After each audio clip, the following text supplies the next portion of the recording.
Okay, good afternoon, everyone. Thank you so much for being here today. Today we'll be hosting another press briefing to discuss any updates regarding the search and rescue case for the submersible Titan that's located approximately 900 nautical miles offshore in the vicinity of the wreck of the Titanic.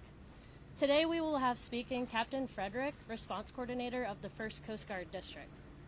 He'll be giving a brief statement followed by about 10 minutes for questions and answers. Thank you so much again. Let me please introduce Captain Frederick.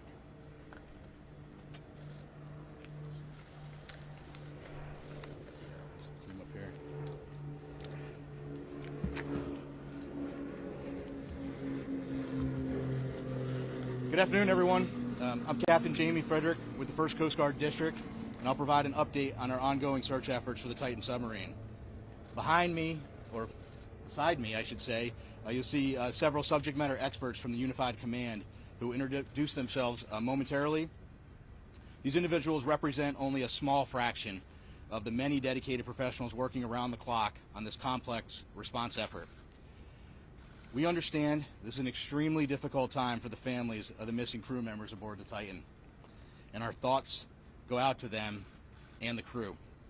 The Unified Command team is working tirelessly to bring all available assets and expertise to bear as quickly as possible in response to this complex operation. And we remain in close contact with the family members and the crew to ensure they are fully aware of our current and future search efforts.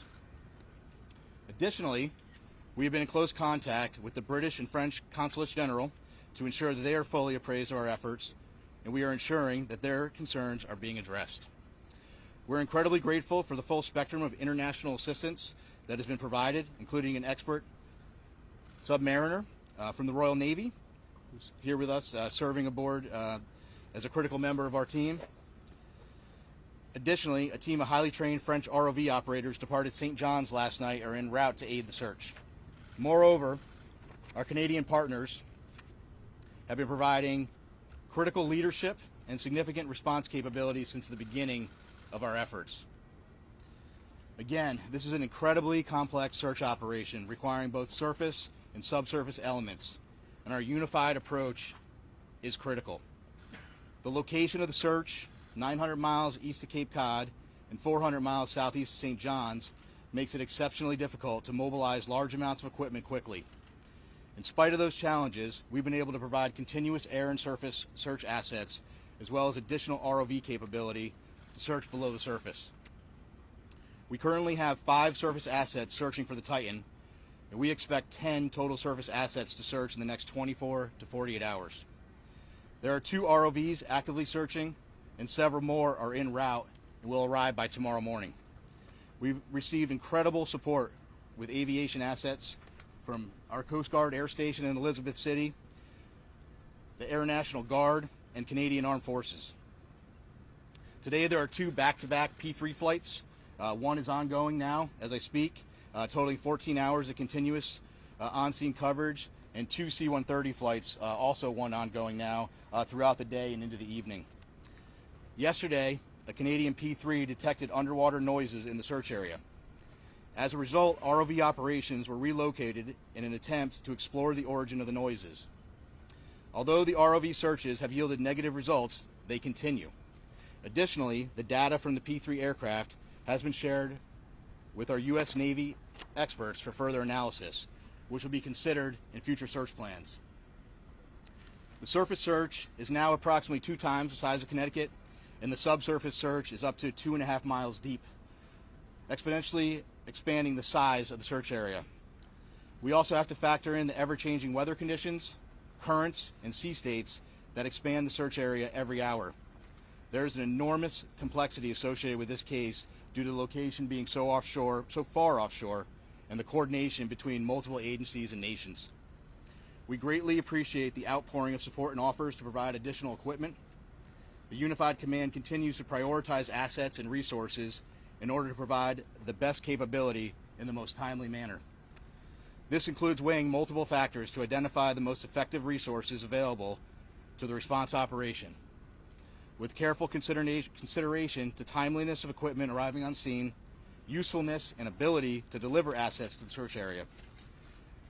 Over the past 48 hours, we have, through incredible unity of effort, mobilized and implemented a tremendous amount of expertise and response capability.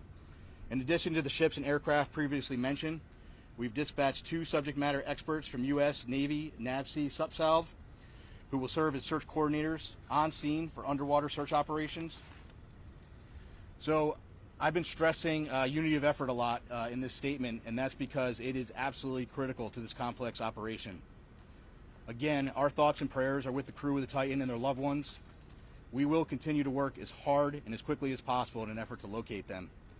I will take a few questions, but before I do that, I do want I'm going to have each of the members of the team here just introduce themselves, and then I'll go ahead and take some questions. Good afternoon. I'm Paul Hankins. I'm the Director for Salvage Operations with the U.S. Navy's Supervisor of Salvage. Hello, I'm Carl Hartsfield from the Woods Hole Oceanographic Institute. Good afternoon. I'm Lieutenant Commander Rich Cantharia. I'm an exchange officer currently serving on the staff of Commander Submarines Atlantic at Norfolk, Virginia. Good afternoon, Lieutenant Commander Christy Butler, working closely with Captain Frederick from RCC Boston, Search and Rescue Mission Coordinator. Thank you.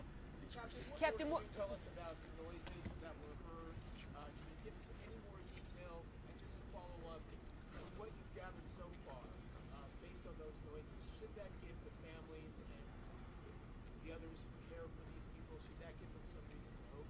So a couple things. One, I think when you're in the middle of a search and rescue case, you always have hope. That's why we're doing what we do. With respect to the noises specifically, we don't know what they are, to be frank with you. The P3 detected noises. That's why they're up there. That's why they're doing what they're doing. That's why they put sonar buoys in the water. The good news is, what I can tell you is we're searching in the area where the noises were detected, and we'll continue to do so. And we hope that when we're able to get additional ROVs, which will be there in the morning, the intent will be to continue to search in those areas where the noises were detected, and if they're continuing to be detected, and then put additional ROVs down in the last known position where the search was originally taking place. Captain, is it true that these noises were coming at regular 30-minute intervals as reported? I hadn't heard 30-minute intervals. So here's what I can tell you. I am not a trained ear for underwater aquatics. That's why we have a team of experts that are analyzing that data. That data was sent immediately to the Navy last night, and it was analyzed overnight. They're still looking at it, but I can tell you that it's inconclusive. But again, I think the important piece is we're searching in the area where the noises were detected. Can you talk about a timeline? Can you talk about what timeline you're working on in conjunction with the teams that are there? It's a timeline in what respect? How much oxygen they have left on Oh, board? okay. Well, in terms of, so we talked about the oxygen number. I think you're all tracking the oxygen number. I think there's an important point with that, though. The oxygen, that's just one piece of data, right? There are a lot of pieces of data that we need to consider, and we're continuously looking at that, and we'll continuously do that throughout the search. But that's not the only thing that's important, right? And right now our efforts are solely focused on the search. That certainly is a dialogue that's happening, but we're focused on searching at this point. Is this a recovery or a rescue at this point? Oh, this is a search and rescue mission, 100%. We are smack dab in the middle of search and rescue, and we'll continue to put every available asset that we have in an effort to find the Titan and the crew members. Captain, how far down are those ROVs, and can you confirm that some sort of rectangular object has been spotted? There was some sort of report about that, I don't know. So, a couple things. So the ROVs, each ROV brings different capability. The ROVs that are diving today, Paul, what's the depth on the 4,000 meters. 4,000 meters. And some additional ROVs that'll be arriving tomorrow have additional depth capability. With respect to an object, so yesterday one of the aircraft did see an object. I will tell you this: in search and rescue missions, when aircraft are flying continuously, there is stuff out in the ocean that is floating. We went back, we looked at it. It wasn't. We didn't determine it to be debris. We don't think it correlates with the case, and it is not uncommon at all during an active search to see things, and then we go and look at them. So. Just Mark from BBC News. When were these noises first heard? How long did they persist for? And if I could also ask, do you have any information in terms of food and water that men might have on board the Sun? Yeah. So so several P3 flights have heard noises as yesterday, and we put assets there. We relocated assets immediately. With respect to food and water, it's my understanding there are some limited rations. I can't tell you exactly how much they have aboard, but they do have some limited rations aboard the vessel. Speaking to the families, how much hope can you give them after hearing those noises? Listen, I think you need to be careful. We need to have hope, right?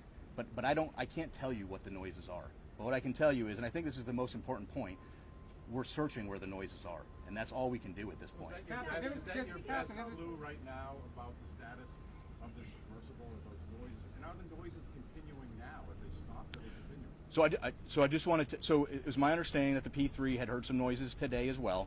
But so I do want to take just an opportunity to invite Carl to the podium just to talk a little bit about. He has a little bit more expertise in underwater acoustics, and maybe just to speak to that in general, because again, there are noises below the surface of the ocean, so I'll just turn it to Carl. Carl, can you spell your name? Yes, Carl Hartsfield. So again, Carl Hartsfield from the Woods Hole Oceanographic Institution. So the ocean is a very complex place. Obviously, human sounds, nature sounds, and it's very difficult to discern what the source of those noises are at times. But I can tell you that this team has multiple sensors. They're in the area. They're sending data back expeditiously to the best in the world people to analyze that data, and then they're feeding the results of that analysis back to the unified team, and they're making decisions. So Woods Hole is here in an advisory role, but by our expertise, what I see is a very tight operational loop that's making decisions based on data, and nothing is ruled out. Are the noises continuing? He said he heard the noises this morning. Are they still continuing on a regular basis now? There have been multiple reports of noises, and every one of those noises is being analyzed, tracked, looked for patterns, and reported upon. Can you describe what the noise sounds like that they're hearing? Well, the noises, again, very complex in the ocean. You have to be an acoustic analysis, and you have to have context. They're trying to put all the pieces together. The noises have been described as banging noises. But again, they have to put the whole picture together in context, and they have to eliminate potential man-made sources other than the Titan. Is it possible how many days a ship in the ocean? Is it possible a ship in the ocean, or even some mammals out there, could mimic that kind of sound? So I can tell you from my experience with acoustics that there are sounds by biologics that sound man-made to the untrained ear, but I can assure you that the people listening to these tapes are trained. There are a lot of vessels in the area, and they each make noise, right? So all of that has to be eliminated, and it's analysis over time. Plus, as the captain said, the team is searching in the right area. So if you continue to do the analysis, look for different patterns, and search in the right area, you're doing the best you possibly can do with the best people on the case. Apparently there was a deep ocean salvage system flyway that was sent there to the location. Can you tell if it's on site yet, and how it operates, and how long it would take to rescue it with that tape? Which system is he speaking about? Do you know the system? What's the system that you're talking about? It's called the Flyway Deep Ocean Salvage System. That's just a hydraulic. Yeah, that's a crane. Yeah, so that's what I thought. So that's a piece of equipment. It's a crane piece of equipment. There are a lot of pieces of equipment flowing in through St. John's right now. One thing I did want to mention, I think it's important. Some of the ROV capability that's arriving soon is really great, incredible capability. One thing I want to point out is that French team that's coming in to serve aboard with their equipment aboard a French ship. They bring some state-of-the-art equipment, and so once they get on, we're going to have more assets down to look, and we'll continue to put them where we think the best location is. Considering how many days passed, are you still optimistic that you're gonna find them both? So how many days? Did you ask how many days? Considering how many days passed? Well, so we have to remain optimistic and hopeful when you're in a search and rescue case. So we're right in the middle of the search and rescue case. So I don't want to get into a discussion about when that would end with respect to this case. What I will tell you, though, I'm happy to explain to you kind of how that process were to work. The Coast Guard prosecutes search and rescue cases on a daily basis, and sometimes we don't find what we're looking for, and you have to carefully consider all of the factors, and there are a lot of factors you consider. And then after you consider all of those factors, sometimes you're in a position where you have to make a tough decision. We're not there yet. But if we continue to search, potentially we could be at that point. But again, we're not there yet, and that's a discussion that we will have with the family long before I'm going to discuss that here publicly. What would the rescue operation look like? I'm sorry, ma'am. Likelihood that they can survive beyond tomorrow morning when the oxygen is expected to run out. Yeah, so I can't put a number on the I'm not going to put a percent. I don't have a percentage number. What I would tell you is that is just one data point, and there are more data points than that we have to look at. So right now we continue to search, and we'll have that later. Captain, if I could, who heard the noises, and how often do they hear the noises? Can you just give us any more specifics? Did Sure. they hear them this morning? Were they at 30-minute intervals? Just give us some more specifics. So the report. So I'm here just want them to back in. Sorry, this gentleman said back in. the noises were heard by a Canadian P3, and that was this morning and some yesterday. I don't know specifically or they're 30-minute intervals, but again, I really think the important point to that is we're in the air, we're searching there. We moved assets and we're searching there, and we'll continue to do so. What would the rescue operation look like? Go ahead. And I don't know if you mentioned this yet, but is the vessel itself, what's the likelihood that it's actually still operable at this hour, the vessel itself? Yeah, I don't. So listen, whether it's operable or whether it's sitting on the ocean floor, whether it's in the sea column, whether it's in the surface, it's all speculation, and we're just not in the business of speculation. We're in the business of searching, and we're putting everything we can with the data we have to search for the vessel. And I think we'll take one more question. Go ahead, sir. Just want to get a bit more about the role of the Navy and the assistance being provided, as well as the equipment that is being deployed. Yeah, so we asked for some additional subsurface support, and we got that through the Navy, through a liaison officer. He's just one of many team members, and we're greatly appreciative of the British government and all the support they've given us. Can we expect a daily update now on this? So I think the plan will be to do a daily like this. I'm not going to lock into that right now, but we'll keep you informed, and certainly if there's any major developments, we'll let you know. Thank you very much. Thank you so much for attending today's press briefing. That will conclude all questions. Thank you.